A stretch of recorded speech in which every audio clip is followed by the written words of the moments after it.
Éric Roger, Cécile de Ménibus.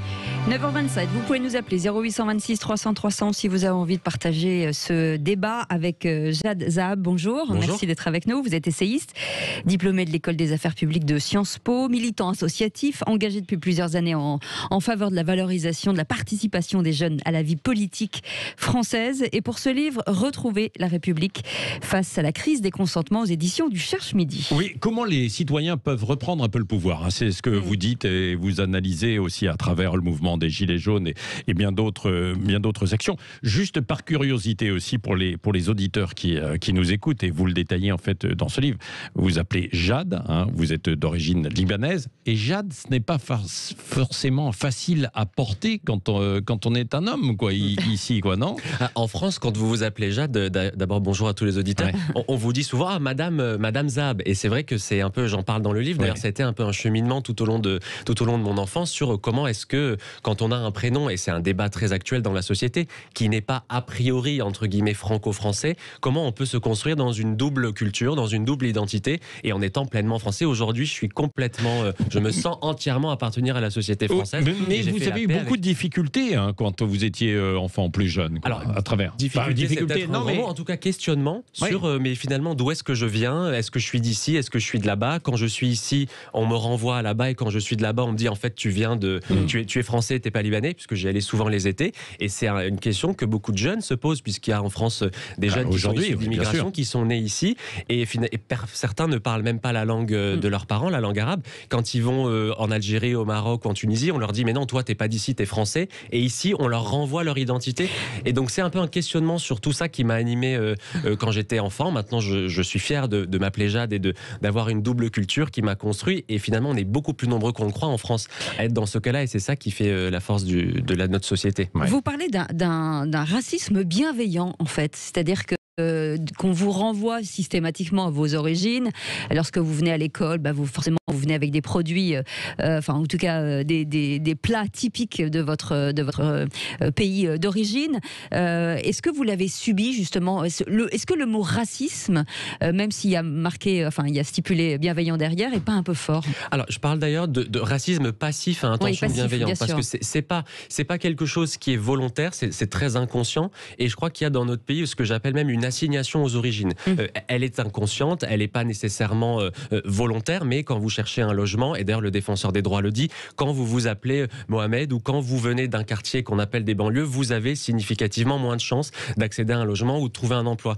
Et donc j'ai eu à le subir de manière très light, puisque très light entre guillemets, parce que j'en parle dans le livre, il y a le fameux goûter à la fin de l'année où chacun ramène quelque chose. Moi je ramène les petits feuilletés au thym. Ils ont adoré. Et même mon professeur à l'époque, je me rappelle, ma mère lui faisait un sandwich de temps en temps, et il adorait, et tout le monde adorait. Et finalement on était dans le partage et dans l'échange sur les cultures, mais parfois la société a pu à défaut, me faire comprendre par certains moyens que j'étais différent, comme quand on faisait l'appel. Vous savez, on fait l'appel au début de l'année, et donc on écorchait le nom. Ah, ça vient d'où? C'est intéressant.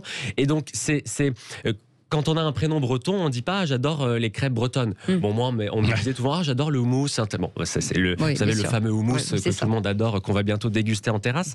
Mais tout ça pour dire que c'est quelque chose qui était là. Et aujourd'hui, je me rends compte que c'est bien d'être différent finalement. On a chacun une identité, et je réponds à une question que vous m'avez pas posée, mais dans un débat sur la société où on nous parle tout le temps d'identité, moi j'ai pas envie d'une société où on a tous la même identité. C'est ça, mais vous rêviez d'être blanc quand vous étiez petit, c'est-à-dire je me projetais dans ce que c'était être blanc, c'est-à-dire d'être un peu normal comme les autres. Et aujourd'hui, je me rends compte que finalement, si on était tous pareils, ça n'aurait que très peu d'intérêt. Et une partie de la classe politique, tout le monde comprendra à qui je fais référence, voudrait qu'on ait tous la même identité. Mais non, 66 millions d'identités, et heureusement qu'elles sont différentes. Il y a une chose qui nous lie, c'est la citoyenneté. Et du coup, Alors c'est ça, vous avez disserté autour de ça. Je dis disserté parce qu'en même temps, vous êtes étudiant, vous allez passer les concours de très grandes écoles, vous voudriez travailler au Quai d'Orsay, par exemple, être diplomate. Mais pour revenir en fait à ça justement, sur cette notion en fait de différence, de fracture aujourd'hui dans la société française, vous voulez y contribuer en sortant un certain nombre d'idées. Comment essayer d'y résoudre? Parce qu'on voit qu'on est dans une société complètement éclatée, avec des divisions, des tensions permanentes, quoi. Oui, mais c'est ce que j'appelle la fameuse crise des consentements qui est sur différents panels. L'élément le plus marquant, c'était les gilets jaunes que personne n'avait vu venir. Et même quand c'est arrivé, les politiques au début disaient mais non, ça va vite passer, en 2-3 semaines ce sera réglé. Et ça révélait en fait quelque chose de beaucoup plus profond.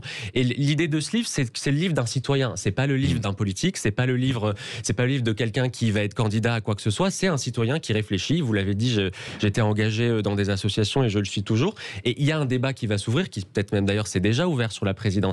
Et il faut que cette élection-là soit l'occasion de parler des vrais sujets. Et on le voit, hélas, l'actualité, le drame atroce de Rambouillet, le drame des policiers qui sont ciblés, mais aussi la question du racisme dans la société, des discriminations.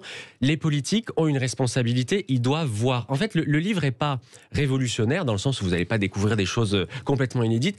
Par contre, le livre propose de changer de regard. Et c'est un livre optimiste. Et de faire un pas de Oui, c'est vrai. Voilà, et de remettre le citoyen au cœur aussi un petit peu de notre société, de notre constitution. C'est ce qu'on va voir dans un instant avec vous. On dira peut-être un mot aussi du conflit israélo-arabe qui se poursuit avec, on espérait de l'apaisement ce week-end. Finalement, le Conseil de sécurité n'a rien réglé pour l'instant et les tensions sont toujours là. Les tensions, plus que les tensions, les violences, quoi, bien sûr. Et vous voulez nous appeler et partager, bien sûr, vos questions et votre point de vue avec Jad Zahab. C'est au 0826 300 300. Vous attend au standard. Mais entre le 18 et le 29 mai. Oui, du 18 au 29 mai, pour l'achat d'un paquet de dosettes de café Senseo de 416 grammes, le deuxième à 68% de réduction immédiate. Ah, ok. T'es une maline, toi. Grave. Tout ce qui compte pour vous existe à prix Leclerc. Modalité, magasin et drive participants sur www.e.leclerc. Pour votre santé, limitez les aliments gras, salés et sucrés. Bon, on part où cet été? Si on allait voir mon frère à Marseille. Ah, Marseille? Non, je sais pas trop. Pourquoi pas Montpellier? Marseille, Montpellier, c'est pareil. Bah non, pas du tout, y a pas le foot. Ah, parce que t'es fan de foot maintenant. Bon, et Bordeaux sinon? Bah, c'est ni Montpellier, ni Marseille. Les prix Ouigo, eux, mettent tout le monde d'accord. Il n'est pas trop tard pour réserver vos billets de train à des prix imbattables à partir de 16 € pour cet été. Rendez-vous dès maintenant sur ouigo.com. Ouigo, let's go, on y va. Le Grand Matin Sud Radio, 7h-10h, Patrick Roger, Cécile de Ménibus. Il est 9h37. Comment réinventer la citoyenneté? Jad Zahab est avec nous. Retrouver la République face à la crise des consentements aux éditions du Cherche Midi. Vos appels 0826 300 300 vous attend au standard. Oui, on vous prend au standard dans un instant. Alors, vous voulez remettre dans les nombreuses propositions que vous faites dans ce livre, remettre le citoyen au cœur, vous dites, de la balance institutionnelle. Alors, comment, par quelle possibilité vous pouvez le remettre, ce citoyen, notamment vous parlez du Sénat, enfin il y a beaucoup de propositions, quoi. Oui, l'idée c'est qu'il y a des nouvelles formes d'engagement qui se développent en France, il y a une abstention qui est croissante, c'est pour moi le symptôme d'une crise des consentements aux faits démocratiques. C'est pas que les gens ne s'y intéressent plus, c'est qu'ils n'ont plus envie d'aller voter, ils n'ont plus envie parce qu'ils ne se sentent pas représentés, ils ont l'impression que finalement à chaque fois qu'ils votent, ça n'a pas de conséquences. Je parle dans le livre notamment du vote blanc, puisqu'il y a beaucoup de gens qui, en allant voter blanc, disent quelque chose. C'est pas simplement on n'a pas envie de participer, c'est on ne se sent pas représenté. Est-ce que vous seriez enclin au vote obligatoire, par exemple? Je ne crois pas, parce que ce serait détourner le problème. C'est qu'on aurait sans doute beaucoup plus de gens qui voteraient blanc, et je ne crois pas que ce soit la solution. Imposer les choses ne me semble pas la meilleure des idées, mais un certain nombre d'éléments sur ce que j'appelle remettre le citoyen au cœur de la balance institutionnelle. Vous avez parlé du Sénat. Je suis un défenseur du bicamérisme, donc le fait qu'on ait deux chambres, mais le Sénat souffre un peu d'un déficit démocratique parce que c'est pas du suffrage universel direct, c'est-à-dire c'est pas nous, citoyens, qui votons, mais ce sont les élus municipaux, les conseils régionaux, etc. Et donc une des propositions, c'est faire en sorte que nous votions tous directement. Pour les sénateurs, ça pourrait recréer du lien. Et pour l'Assemblée nationale, puisqu'on reste sur le Parlement, là, carrément, vous dites, on pourrait dissoudre l'Assemblée nationale si on avait un certain seuil de signatures, etc. Oui. Est-ce qu'il n'y a pas une menace de déstabilisation du pays avec ça, non? Honnêtement, je ne crois pas. Et le général de Gaulle, quand il a fait la Constitution en 1958, avait créé une Constitution avec des pouvoirs forts, avec un Parlement fort. Mais on le voit aujourd'hui. Et je ne suis, et loin de là d'ailleurs, je suis même opposé aux idées de Marine Le Pen. Mais quand on voit qu'elle est au second tour de l'élection présidentielle et qu'il n'y a même pas un groupe parlementaire à l'Assemblée nationale, c'est une anomalie démocratique. Et donc forcément, ça renforce l'idée que ces gens-là qui votent, qui sont des citoyens, qui ne sont pas des citoyens de seconde zone, qui sont des citoyens à part entière, quand ils vont voter, ils ne se sentent pas représentés. C'est La raison pour laquelle il me semble maintenant nécessaire qu'il y ait une dose de proportionnel aux élections législatives. Alors, ce sera trop tard pour 2022, mais en tout cas pour 2027, pour qu'il y ait au moins 30% de proportionnel. Et comme vous le disiez aussi, il me semble qu'on doit pouvoir recréer un lien direct entre les citoyens et les élus, parce que certains élus ont tendance à oublier qu'ils sont au service des citoyens et non l'inverse. Et donc oui, on doit pouvoir, avec bien sûr un certain nombre de garde-fous, pouvoir retirer son poste, entre guillemets, à un député si dans sa circonscription il y a un nombre certain de signataires et on peut convoquer une nouvelle élection. Je pense que c'est nécessaire. Mais est-ce qu'il n'y aurait pas un risque de règlement de compte permanent finalement, non ? Je ne le crois pas, mais ce qui est certain, c'est qu'on voit dans les violences qu'il y a dans la société, quand on s'attaque à des policiers, en fait c'est à l'État qu'on s'attaque. Ouais. Et là-dessus, moi j'ai un regard un peu différent, c'est qu'il me semble, oui bien sûr qu'il faut remettre du régalien, de la justice et de la sécurité, mais je crois que l'État manque d'humilité. C'est que nos policiers sont en avant, nous protègent et sont là au nom et pour l'État, mais quand on attaque des policiers, c'est l'État qui doit se remettre en cause. Pourquoi est-ce qu'on attaque l'État ? Et l'idée du livre, c'est que grosso modo, on ne consent qu'à ce qu'on comprend. Et l'autorité ne peut pas aller sans la transparence et sans la confiance. Et la confiance, c'est de se sentir représenté. Et c'est pour ça qu'il y a tout un pan du livre sur les institutions. Mais il n'y a pas que ça, évidemment. Il y a des débats dans la société qui sont tout aussi importants. Il y a un point intéressant, c'est sur l'éducation et sur les langues parlées. Et vous êtes plutôt enclin, effectivement, à accepter la langue arabe à l'école. Bien sûr, la langue arabe et toutes les autres d'ailleurs. Et toutes les autres, bien entendu. Il y a une petite musique qui monte et je suis absolument pas contre le fait qu'on se pose la question. Mais apprendre une autre langue n'a jamais été une insulte à la France ou à la République française. Au contraire, les langues se renforcent. Sauf que pendant des années, on a interdit ça. À l'époque où il y avait la langue basque, l'occitan, le breton, etc. Des langues qui étaient sur le terrain régional. Bah oui, mais qui étaient des langues quand même qui étaient parlées. On a interdit, on a attaché à des radiateurs en fait des gamins par qui ils parlent. Hein. C'est pas si vieux que ça, c'était dans les années 60-70, quoi. Oui, bien sûr, mais je pense qu'il y a une réflexion. D'ailleurs, il y a de mémoire 2 ou 3 semaines, il y a eu à l'Assemblée nationale un débat sur la question des langues régionales et ça a été, le texte a été adopté de faire en sorte qu'on puisse permettre à tous les jeunes de se construire dans plusieurs cultures. Ce que je veux dire, c'est qu'on n'a pas tous la même identité, on a une citoyenneté qui se renforce des langues qu'on apprend et en l'occurrence à l'école. Sur la question de l'arabe, puisque c'est un peu le sujet qui cristallise les tensions en lien avec la potentielle radicalisation, personnellement, je préfère qu'on aille apprendre l'arabe à l'école plutôt qu'on aille le faire sur Internet ou qu'on aille le faire dans une mosquée où on va, en plus d'apprendre une langue, apprendre aussi une idéologie. Donc ceux qui combattent cela, en fait, sont les meilleurs ennemis des terroristes, parce qu'en disant il faut surtout pas l'apprendre à l'école, ils poussent dans les bras de ceux qu'on combat des jeunes qui, potentiellement, s'ils l'avaient appris à l'école, se seraient sentis épanouis et n'auraient pas eu besoin d'aller voir ailleurs, entre guillemets. 0826 300 300, des questions pour vous, Jade, Zab. C'est Jean-Marc qui nous appelle de Bordeaux. Bonjour Jean-Marc. Bonjour Jean-Marc. Bonjour. Bienvenue. Vous aviez une question pour Jade Zab. Ou une réflexion. Une réflexion, oui, par rapport à ce qu'il vient de dire, je suis d'accord avec monsieur sur le fait de faire de la proportionnelle, parce que je pense que pour combattre le Front National, les idées xénophobes, racistes, il faut qu'ils soient représentés à l'Assemblée nationale pour montrer toute leur incompétence et tout ce qu'ils apportent de mauvais pour la République. Ça, après, ce sera effectivement en fonction des... C'est que comme ça qu'on les combat.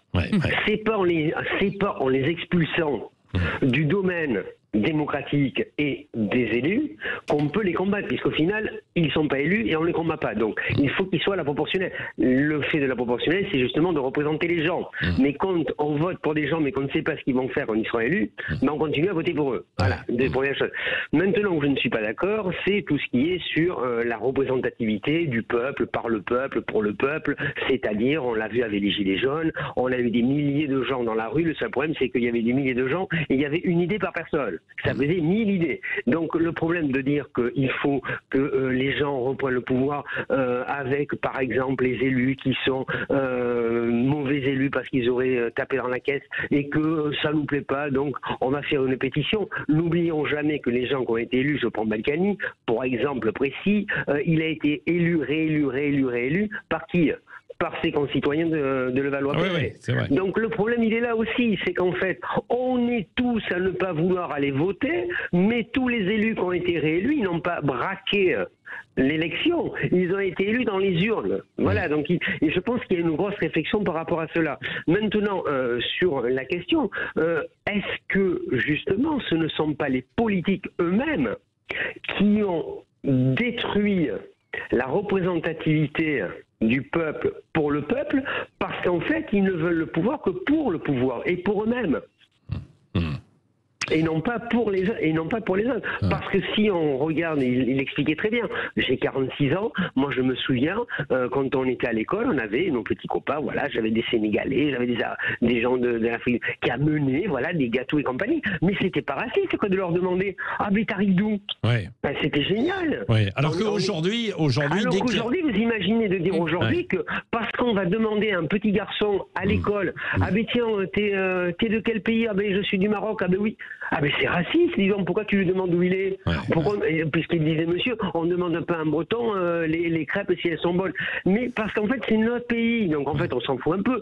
C'est le voyage. Et ce qui est terrible, c'est que les politiques ont tué ce rêve. Comme les écologistes qui veulent arrêter les avions, il ne faut plus que les enfants rêvent de voler. Eh bien on est en train de faire pareil. Un petit copain d'un pays étranger, mais c'est notre rêve de se dire, ah ben lui, il n'est pas de chez nous. D'où il est, découvrons qui il est. Et c'est ça qui fait aussi l'unité d'un pays. On est 60 millions, et là je le rejoins aussi, on est 65 millions d'habitants, donc 65 millions d'individus. Ouais. Et ça c'est... Oui, Jean-Marc, pour Jade, reste avec nous, hein, Jean-Marc. C'est vrai que c'est l'une des grandes difficultés. Chacun a une idée, évidemment, sur un sujet politique, on l'a vu aussi là, dernièrement sur le Covid, hein, où chacun avait sa solution, son idée, etc. Comment faire pour mettre un peu tout le monde d'accord, même si c'est pas non plus l'objectif qu'il n'y ait qu'une pensée unique, mais je suis d'accord avec beaucoup de ce que vient de dire Jean-Marc. Ouais. Il y a eu au moment des Gilets jaunes le grand débat national qui a été l'occasion de faire remonter des doléances, ou en tout cas que chacun puisse se saisir de cette question-là. Je pense que ça a été une occasion manquée, ou en tout cas on n'est pas allé aussi loin. C'était l'occasion de vraiment questionner ce qui fait que quand on habite à Pau, à Toulouse ou dans le 7e arrondissement de Paris, on vit tous derrière ce que moi j'appelle la citoyenneté, mais un projet commun. Ouais. Et c'est la raison pour laquelle moi j'appelle à l'organisation d'états généraux de la citoyenneté. Alors ça ne doit pas juste être quelque chose d'administratif dans le 15e arrondissement. Oui, parce qu'on va vous dire c'est une réunion de plus, une convention, et puis derrière des mots. La citoyenneté, c'est les contours de ce qui fait que justement quand on habite dans un milieu rural ou en ville, quand on habite dans les territoires d'outre-mer aussi, qu'on oublie souvent, ou quand on habite dans une très grande ville, ce qui fait qu'on vit ensemble. Et donc je pense qu'il faut qu'on re-questionne tout cela. Et pour répondre sur le Rassemblement national, je suis complètement d'accord avec ce que disait Jean-Marc. On ne peut pas dire aujourd'hui que les électeurs du Front National sont tous des racistes, sont tous des xénophobes, sont tous des gens qui ont horreur de l'autre. Oui, parce que si on imagine que si Marine Le Pen était au second tour et qu'elle fait 50%, ça voudrait dire qu'il y aurait 50% considérés comme racistes, etc. Je ne le crois pas.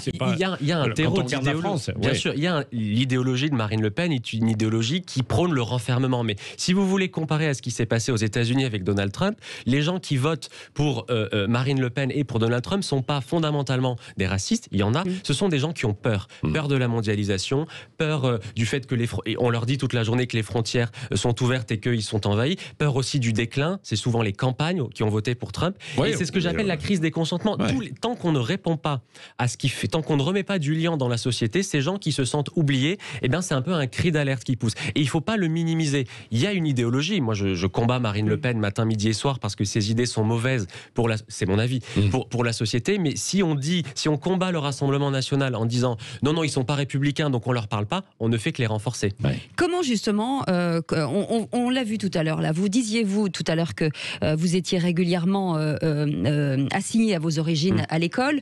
Jean-Marc nous dit, nous c'était une invitation au voyage. Comment justement, parce que ce sont deux clés d'entrée qui sont totalement différentes, comment on peut faire en sorte que ces liens finalement se scellent, que vous ne vous sentiez pas exclus, et que les Français de souche et blancs justement se sentent pas racistes justement dans ces prises de parole. Mais je crois que déjà il faut parler. C'est ça qui est compliqué. Il faut mettre des mots sur ces sujets-là. C'est pour ça que l'éducation a un rôle absolument fondamental et majeur. Et c'est vrai qu'il faut que l'école devienne à nouveau le lieu où on se construit une citoyenneté sans pour autant renier sa propre identité. Et donc sur la question du voyage, j'en parle dans le livre. Moi j'ai eu la chance d'aller faire des études, de partir un an à l'étranger, en l'occurrence aux Parce que États-Unis. vous avez fait des études supérieures. Voilà, et donc vous avez pu... Il faudrait que tous les jeunes puissent partir à un moment dans leur vie ou dans leur parcours scolaire 1 ou 2 mois à l'étranger. Déjà parce que c'est généralement quand on est à l'étranger qu'on se rend compte de ce qu'il y a en France. Et en l'occurrence que souvent la France est une chance sur beaucoup de sujets. Croyez-moi, tomber malade aujourd'hui, attraper le Covid aux États-Unis, vous verrez que le test PCR, ça fait un peu mal, mais c'est quand même gratuit en France et c'est nous tous qui payons par nos impôts. Donc, le voyage, mais aussi que l'école, on se ressaisisse de l'histoire et de, en l'occurrence, j'en parle aussi, c'est un sujet sous-jacent, la question des mémoires. Il y a eu un rapport de Benjamin Stora sur le sujet. On a tous la même histoire, par contre, on n'en a pas la même mémoire. Et pour faire le parallèle avec le Liban, vous savez, au Liban, parfois aujourd'hui encore, on apprend nos ancêtres les Gaulois, parce que c'est la francophonie et parce qu'il y a encore une amitié forte entre les deux pays. On peut, comme moi d'ailleurs, être la première génération née en France, avec des parents qui sont venus et qui sont aujourd'hui pleinement français et intégrés, tout en étant différents et en se sentant différents, en apportant quelque chose d'autre. Et pour moi, la question du racisme, c'est qu'il y a une incompréhension, il faut en parler. Est-ce que certains, aujourd'hui, ne veulent pas non plus s'intégrer, en fait, dans la société? C'est ce qui se dit dans certains quartiers et qui fait le terreau un peu du Rassemblement national. Où ils n'aiment pas la France aujourd'hui. On n'arrive plus à aimer la France, à s'intégrer, en fait, à ce pays. Oui, alors il faut être très vigilant sur le terme d'intégration. J'en parle d'ailleurs. Non, bien sûr. La vous l'avez utilisé. Bien sûr, la question de l'intégration, c'est ceux qui arrivent aujourd'hui au Tenté et qui viennent et qui aspirent à vivre en France. Il va de soi, quand on vit en France, on respecte les règles. Mais quand on a des enfants qui sont nés ici, qui sont donc des Français, et qui ont le sentiment que finalement la République est un mot vain pour eux et qu'on leur dit sur les plateaux, les télés, regardez comme la République est belle, etc. Mais que dans leur quartier, il n'y a pas de métro, il n'y a pas de tramway, il n'y a pas de théâtre, il n'y a pas exactement. Quand il n'y a pas de service public, je dis souvent... Il y a des écoles quand même. Il y a des écoles, mais il n'y a pas de théâtre, il n'y a pas de cinéma, il n'y a pas de bibliothèque, il n'y a pas de... La République, ça ne peut pas être juste un vain mot, et finalement, c'est pour ça que le titre du livre s'appelle « Retrouver la République ». C'est pas parce qu'on serait maintenant dans une dictature, pas du tout. C'est qu'il y a des gens pour qui la République, elle n'est pas... ils ne la voient pas tous les jours au quotidien. Et il faut remettre de la République, en fait, et tout en affirmant un pilier régalien fort. Je ne suis pas en train de dire c'est la théorie de l'excuse. Il faut la montrer, il faut la prouver, la République, et avec des règles, évidemment. Gérald de Port-le-Cat est avec nous, au 0826 300 300. Bonjour Gérald. Bonjour, alors c'est pas pour les 4, c'est Auxerre. Ah, bah alors, non mais alors décidément ce matin on a des problèmes avec les petites fiches à chaque fois qu'on nous fait. Bon, allez, oui, Gérald à Auxerre, oui. Vous avez entendu Jad Zahab, qu'est-ce que vous avez à compléter ou à dire, ou lui poser comme question? Franchement, c'est très très intéressant ce qu'il a dit, l'analyse est excellente. Le vivre ensemble, c'est compliqué, c'est très compliqué, parce que chacun a, comme on disait, une identité à part, tout le monde, que ce soit vous, moi, que ce soit les autres pays, on a tous quelque chose. Je pense qu'il faut remettre les pendules à l'heure, malheureusement avec nos politiques qui se croient supérieurs par rapport à notre société et qui sont au-dessus de tout ça. Et je dirais même qu'ils sont, je dirais, les grands responsables de tout ce qui se passe en ce moment. Tout à l'heure, déjà d'Incesta parlait du vote. Très franchement, la plupart des Français ne se considèrent plus représentés par des politiques. Pour une raison majeure, c'est qu'une fois qu'ils sont élus, est-ce qu'ils font le nécessaire pour que tout le monde puisse s'accorder au moins sur des valeurs et que chacun aussi après ait sa propre pensée. Le problème, c'est, Gérald, au passage, c'est que tout le monde n'est pas forcément d'accord avec ceux qui sont élus, quoi, bien sûr. Bien sûr, bien sûr. Et de tout ce qu'a dit Jad, moi franchement j'étais aussi avec lui. Il m'a un peu coupé l'herbe sous le pied. Parce que il est très très bon dans son analyse. Et c'est vrai, très honnêtement, là tout ce que je vois, ce qui se passe en ce moment, c'est très inquiétant. Maintenant, vivre ensemble, moi je suis tout à fait pour qu'on apprenne des langues, que ça soit l'arabe, que ça soit l'anglais, que ça soit j'en sais rien moi, toutes les langues. Pourquoi pas? C'est une richesse qu'on peut avoir en soi et que l'on peut développer. Maintenant, il y a tellement de différences entre chaque individu, c'est qu'à un moment donné, on se reconnaît plus. Et c'est ça, moi, qui me gêne. On se reconnaît pas.